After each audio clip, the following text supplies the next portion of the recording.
Halo anak didik kami sekalian, kembali bersama saya dengan Freddy Siditonga. Kali ini saya akan memberikan materi tentang kimia, karena pada awalnya kalian harus mengenal dulu tentang kimia. Baiklah anak didik kami sekalian, sebelum saya menjelaskan materi yang akan saya sampaikan, maka terlebih dahulu saya jelaskan tujuan dari pembelajaran kimia kali ini. Adapun yang menjadi tujuan pembelajaran kita hari ini adalah siswa mampu menjelaskan pengertian ilmu kimia. Yang kedua adalah siswa mampu menjelaskan cabang ilmu kimia. Yang ketiga adalah siswa mampu menjelaskan pengertian materi. Dan yang keempat adalah siswa mampu mengelompokkan perubahan materi. Oke, langkah selanjutnya adalah materi apa yang akan kita pelajari hari ini? Silakan simak yang berikut ini, yaitu tentang pengenalan kimia. Ya, yang menjadi ruang lingkup kimia dalam pelajaran kita kali ini adalah ilmu kimia adalah ilmu pemahaman dan rekayasa materi. Oleh karena itu, ilmu kimia dapat didefinisikan sebagai ilmu yang mempelajari tentang susunan, struktur, sifat, perubahan materi, serta energi yang menyertai perubahan tersebut.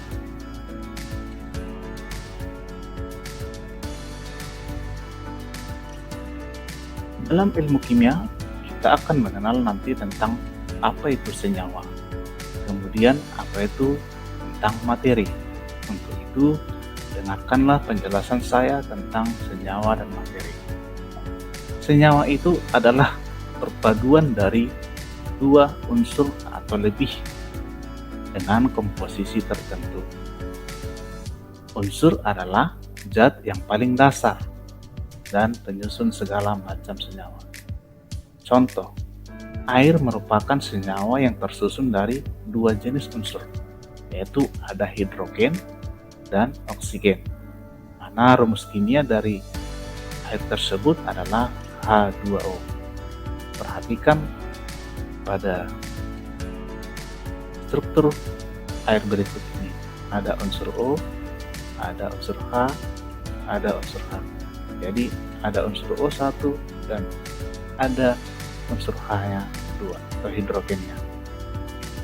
Materi terdiri atas partikel dasar yang disebut dengan atom. Atom yang sejenis atau berlainan dapat bergabung membentuk molekul. Perhatikan gambar di sini. Ini adalah suatu materi di mana terdiri atas beberapa partikel dasar. Bisa di sini ada yang sejenis, bisa juga yang berlainan jenis. Bergabung menjadi satu kesatuan membentuk namanya molekul.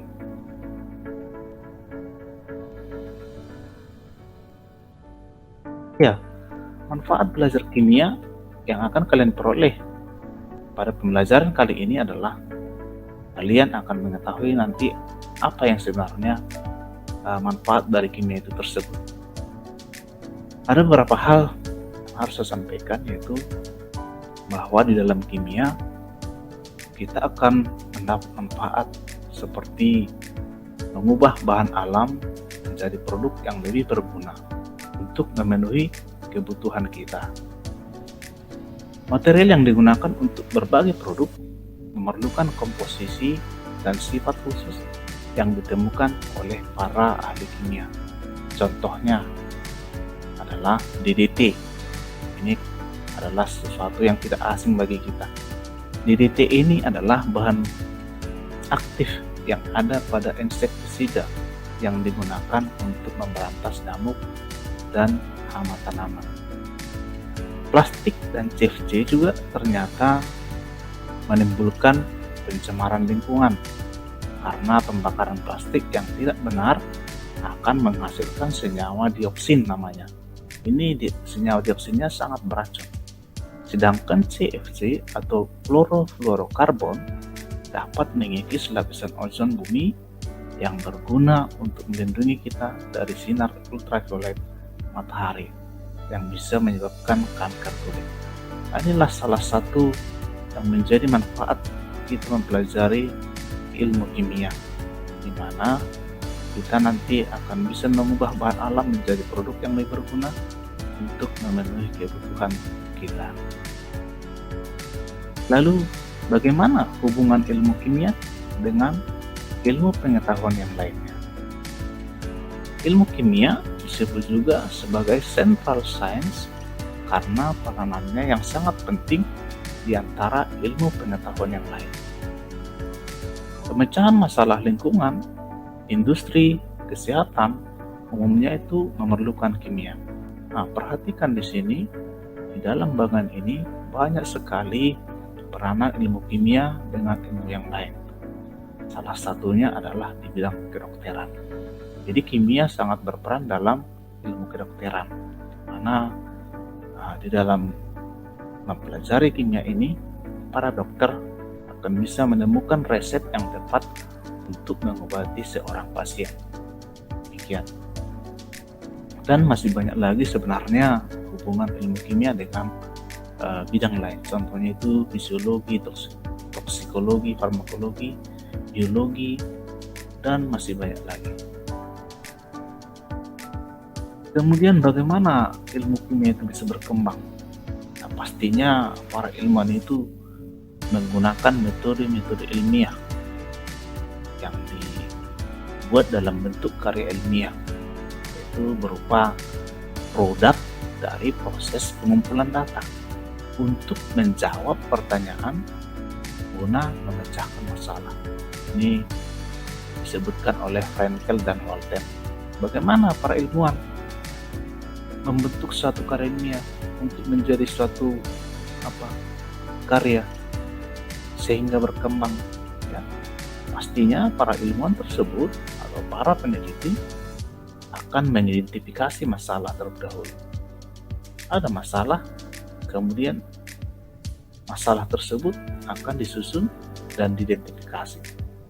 Setelah diidentifikasi masalahnya, maka para peneliti akan membuat hipotesis. Apa itu hipotesis?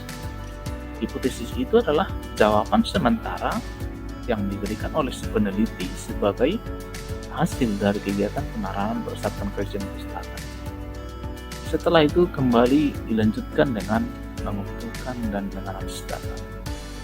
Hasil pengumpulan data selanjutnya diolah untuk menjawab pertanyaan penelitian atau membuktikan hipotesis yang sudah diberikan oleh si peneliti. Yang terakhir adalah bagaimana peneliti menginterpretasi data dan membuat kesimpulan. Menghubungkan temuan penelitian dengan penelitian terdahulu ataupun membandingkan dengan teori yang telah ada sehingga teori sebelumnya dapat diuji kebenarannya dan bahkan dapat menghasilkan teori baru. Nah, inilah metode-metode ilmiah yang digunakan oleh peneliti atau ilmuwan untuk mengembangkan ilmu kimia.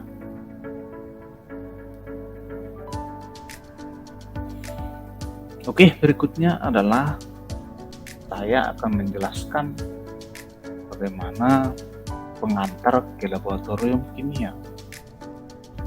Sebelum kita memasuki laboratorium kimia, ada hal-hal yang perlu kita perhatikan, ya, karena belajar kimia itu sangat erat kaitannya dengan laboratorium kimia. Apa yang harus kita persiapkan? Tahapannya seperti ini. Ada 3 tahapan. 1 persiapan, yang kedua praktikum, kemudian kita harus menjaga keselamatan di laboratorium. Apa saja itu yang menjadi persiapan-persiapan kita? Yaitu 1, jas praktikum pasti nih, atau lab jas. Yang kedua, kacamata laboratorium. Yang ketiga, catatan praktikum. Dan ada hal lain sebenarnya yang harus kita persiapkan sebelum memasuki laboratorium. Tapi inilah 3 hal utama yang perlu kita persiapkan. Yang kedua, bagaimana materi praktikumnya? Apa yang akan kita kerjakan di laboratorium? Alat dan bahan yang diperlukan itu apa? Cara kerjanya bagaimana? Serta hal-hal yang khusus seperti bahaya yang mungkin akan terjadi. Demikian ya. Lalu, bagaimana keselamatan di laboratorium? Praktikan ini bisa dinamakan praktikan ini adalah siswa. Praktikan harus menjaga ketertiban serta keselamatan diri dan orang lain. Laporkan setiap kecelakaan, misalnya cat yang tumpah atau botol pecah atau anggota badan terkena bahan kimia kepada berganti supaya bisa diatasi dengan baik. Selanjutnya adalah kita akan mempelajari berbagai alat dan penggunaan yang kita temukan nantinya di dalam laboratorium. Ya, di sini ada beberapa gambar. Ya, satu alat pengukur volume cairan. Nah, ini dia pengukur volume cairan. Ada bisa beker gelas, ya, pipet apa ini volume ukur, ya, gelas ukur, beker gelas. Ya. Ini adalah alat yang digunakan untuk mengukur volume cairan. Yang kedua di sini ada alat pengukur massa. Apa yang digunakan untuk mengukur massa? Pastinya adalah neraca, ya. Neraca pasti sudah tidak asing lagi kita dengar. Kalau yang ini namanya neraca digital. Jadi kita lebih enak sebenarnya menggunakan neraca digital untuk membaca berapa massa yang akan kita timbang. Kalau yang di bawah ini adalah neraca analog, ya, atau manual. Kemudian yang ketiga ada di sini alat pembakar. Biasanya ini untuk membakar zat yang ada dalam tabung reaksi. Ini namanya pembakar Bunsen. Kalau yang di bawah ini namanya pembakar spiritus. Nah, inilah beberapa alat yang kita gunakan di laboratorium. Ini gambar ini sumbernya ada di sini. Kalian boleh buka di sini beberapa alat lain.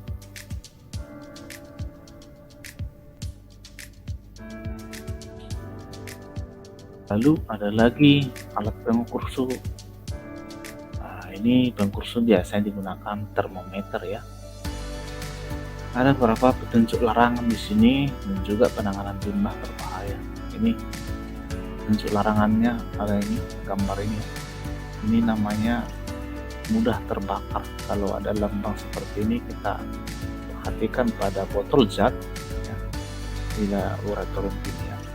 Ini namanya mudah terbakar. Kalau yang ini ada seperti cairan yang tumpah, ya, ke tangan atau kemana ini artinya bersifat korosif atau merusak, ya, merusak.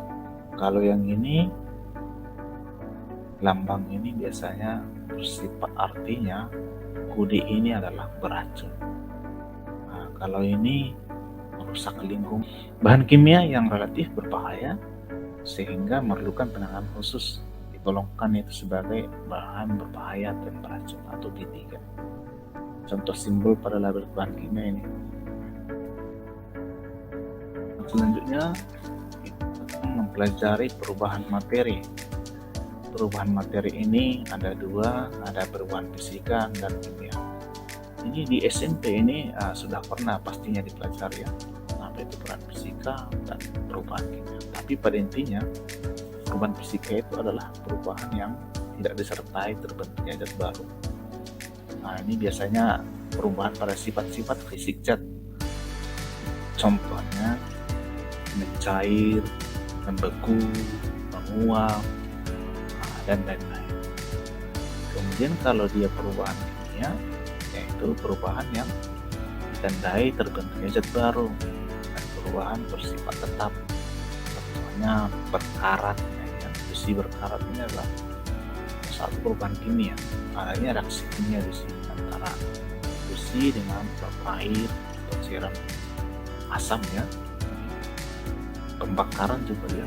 Ketika suatu benda kita bakar, contohnya kayu, pasti akan menghasilkan zat baru. Ada proses reaksi kimia pembakaran. Zat baru yang dihasilkan adalah bisa berupa